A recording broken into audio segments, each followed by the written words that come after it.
Go on the offensive in an inoffensive way with carefully selected questions that advance the conversation.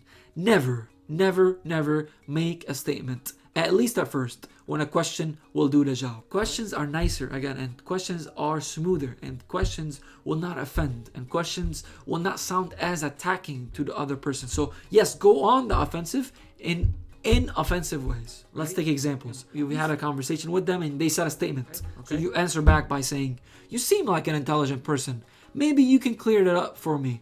Do you mind if I ask you a question?" Another way to nicely start asking them questions. "Ah, great. Thank you for answering me. Oh, just one more thing." A question leads to another question. Keep asking them questions and lead them with questions to help expose the flaw in their own thinking. Questions are, one, friendly and flattering. People want to be heard. People want to feel like they're educating others. So when they see you asking questions, they want to answer. They want to share their own wisdom. Questions help you open the doors, open the conversation, helps the conversation keep going. So questions are friendly and flattering. Two, you'll get an education. Always assume that the other person knows something you don't. So one, questions are friendly and flattering. Two, you'll get an education. Three, questions allow you to make progress at a point without being pushy, right? So you're making questions, you're asking leading questions, you're getting to a point without being pushy. Another one, forget about the end game for now, guys. Don't aim to convert people in every single conversation. You need to leave a little stone in their shoe, not drop a rock on their head. Forget about the end game for now. You're not going to convert them from the first conversation. Not every conversation will lead you to point Z of conversion. Gather information first. Ask questions so you can learn about their position and you can help them discern how they're thinking. Point out the flaws in their own thinking by asking them questions. Discover what's the problem first, because again, sometimes the problem is not a logical problem. Sometimes it's an emotional problem. Somebody's mad at God because they went through some hardships. So no matter how many rational things you say, they're not going to believe. So you need to assess the situation first, get an education, ask questions, and have an open dialogue, and show love and show truth by asking questions first before saying statements or before you attack them directly or attack their views directly. Okay? So to summarize, questions will, one, help gather information, will help you gather information about how they're thinking and their thought process. Questions will, two, reverse the burden of proof. Three, use a question to make a point by leading the conversation in a specific direction. And four, realize where are the landmines so you can be careful around them. For example, if somebody starts saying their mother died of cancer, right? You can't start making jokes about cancer in the middle of your conversation.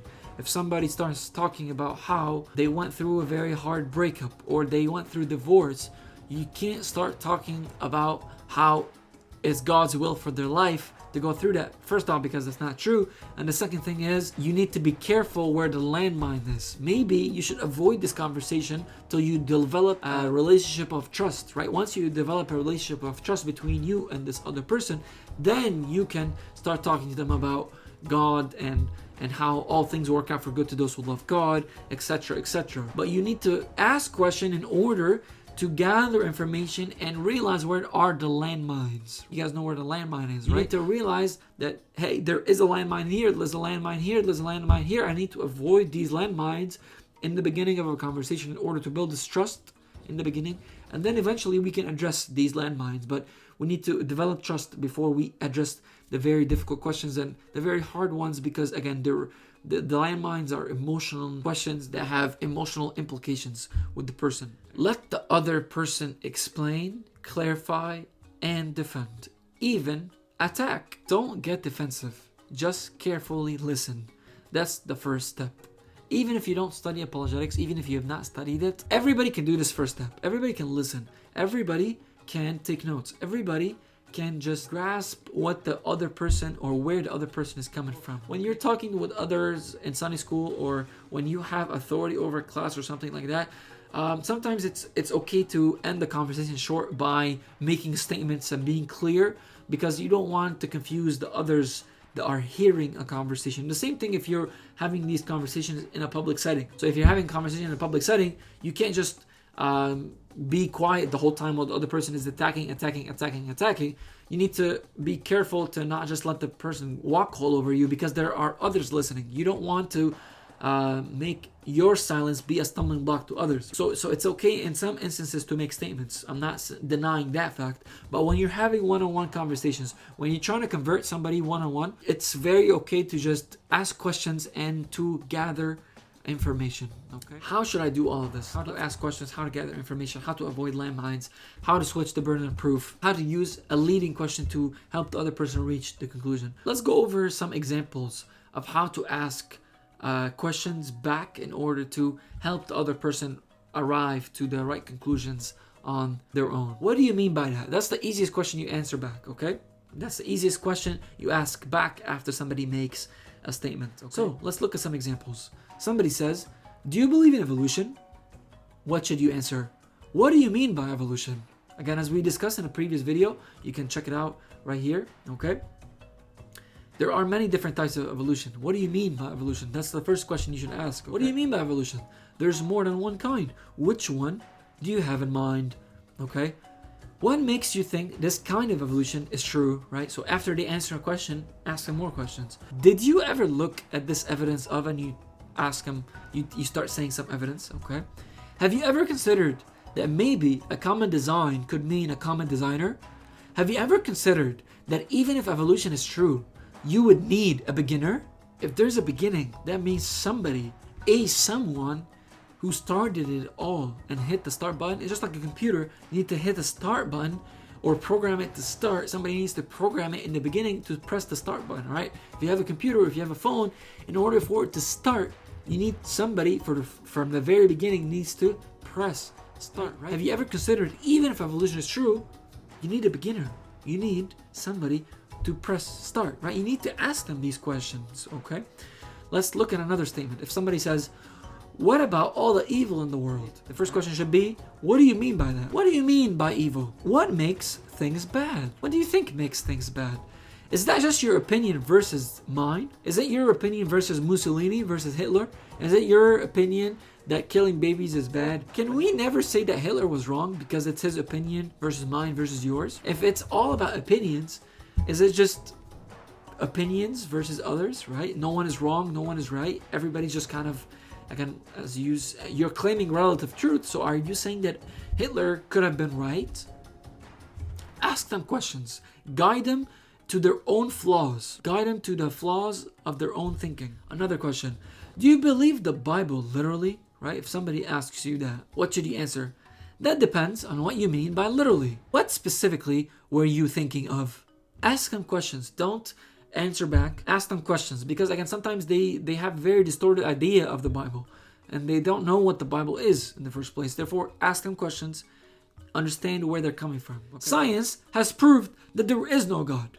You hear that all the time. So how should you answer that? Really? Precisely, how did science do that? How did science prove that there's no God? Because science is something measurable, repeatable, observable. God isn't any of these. So how did science prove that there's no God? You can't put God in a test tube, can you? Because again, God is not measurable, repeatable, or testable. And science is repeatable, testable, and measurable. Ask them that question and see what they answer. And they're going to start slowly realizing, you know what? Maybe there is a flaw in my own thinking. I don't know the answer to your question. Maybe I should dig on my own, okay? Etc., etc. Okay? Another statement that people make. Abortion is okay because a fetus is a clump of cells, but not a human person. What should you answer when somebody makes that statement? Really?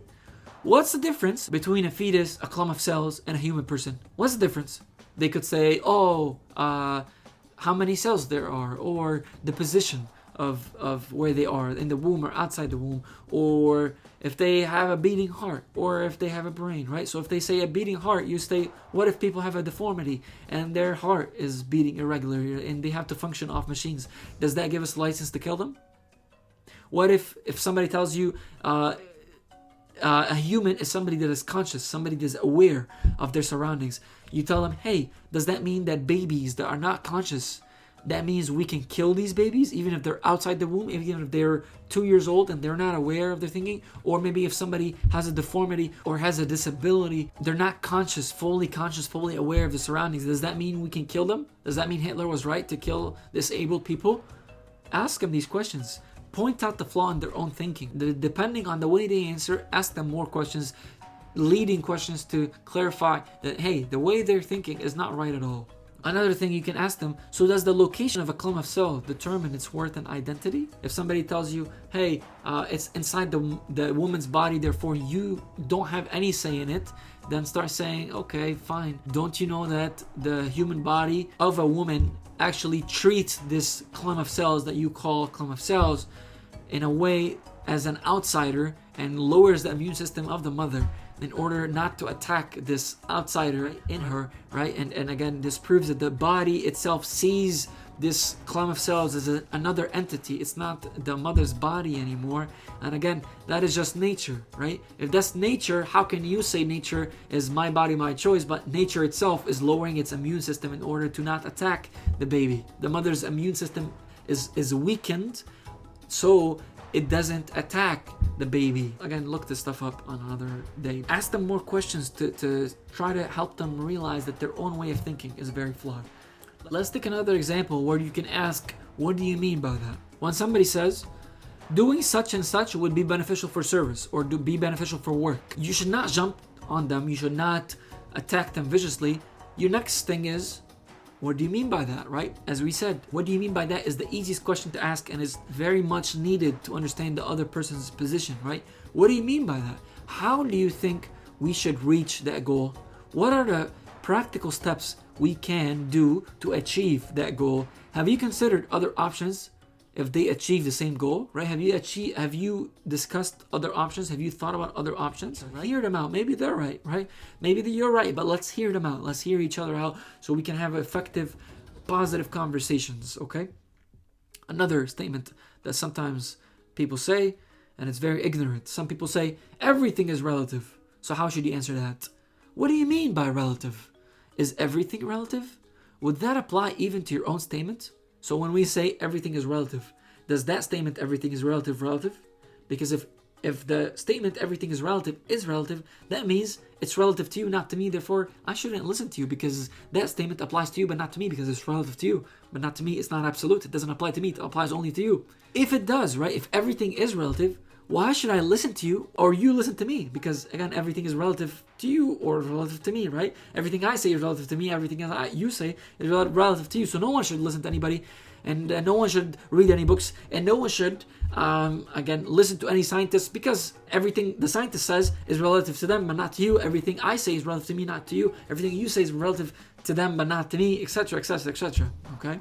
So these statements are illogical, these statements are contradictory, and again, go back to our video on absolute truth and relativism and how it doesn't really work and how these are just contradictory statements, and we need to call them out on those statements, right? We need to switch the burden of proof. Ask them questions back to show them that their thought process is flawed. Very flawed ways of thinking. Very flawed ways to think about life. One more statement that people make. Morality can be developed without God. Morality can be done through evolution. Society can determine morality over time. Good morals pass on from generation to the next. The next question you should ask them, what do you mean by that? Okay, exactly. How does that process work? Ask them that. Exactly. How does that process work? Morality can be developed without God. How does that work? Exactly. Because when you look into it deeply, right, you don't see that at all. Just study history. You'll figure it out. Okay?